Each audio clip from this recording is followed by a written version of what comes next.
नमस्कार, आप देख रहे हैं बिजनेस टुडे बाज़ार और आज हम बात करेंगे सुज़लोन एनर्जी के शेयर के बारे में। इस शेयर ने इस साल अब तक करीब 30% का रिटर्न दिया है। बुधवार को भी इस शेयर में करीब 4% की तेज़ी देखने को मिली और ये शेयर करीब 50 रुपये के ऊपर जाने में कामयाब रहा। पिछले मंगलवार की अगर हम बात करें, यानी कि जो कल था, वो 48 रुपये 25 पैसे पे शेयर ट्रेड करता हुआ नजर आया और आखिरी बार 4 जून को ये स्टॉक्स 50 रुपये के पार पहुंचा था।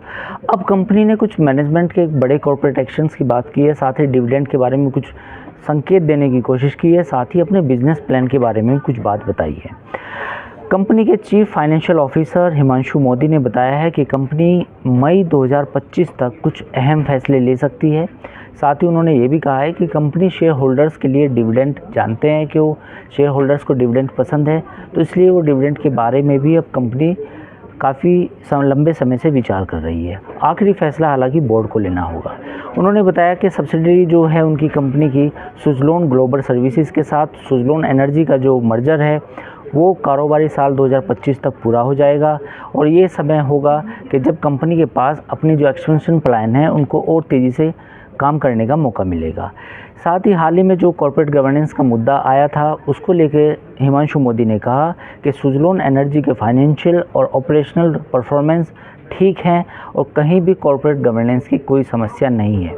आपको मालूम होगा कि हाल ही में एक इंडिपेंडेंट डायरेक्टर ने कॉर्पोरेट गवर्नेंस का मुद्दा उठाया था, जिसके बाद उन्होंने इस्तीफ़ा दे दिया था। तो लेकिन कंपनी ने का अब ये कहना है कि ये कोई मुद्दा नहीं है और कंपनी ठीक ठाक काम कर रही है।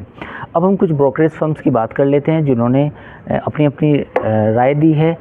नुवामा इंटरनेशनल इक्विटीज़ ने हाल ही में सुज़लोन एनर्जी के शेयर को लेके एक नोट जारी किया था, जिसमें उन्होंने बाई की रेटिंग दी थी और शेयर का जो टारगेट प्राइस रखा था वो 53 रुपये रखा था। ब्रोकरेज फर्म का कहना ये था कि फ़िलहाल इंडस्ट्री के लिए मौजूदा मोमेंटम के दम पर कंपनी की जो ग्रोथ विजिबिलिटी है वो बेहतर है। साथ ही बेहतर तकनीक, ऑपरेशन और मेंटेनेंस में ऊंचा मार्जिन जो है वो बैलेंस शीट को काफ़ी मजबूती प्रदान कर रहा है। जेएम फाइनेंशियल्स की अगर हम बात करें तो उसने भी इस स्टॉक्स में करीब 54 रुपये प्रति शेयर का नया टारगेट रखा है और जेएम फाइनेंशियल ने इसमें 54 रुपये का टारगेट रखा है।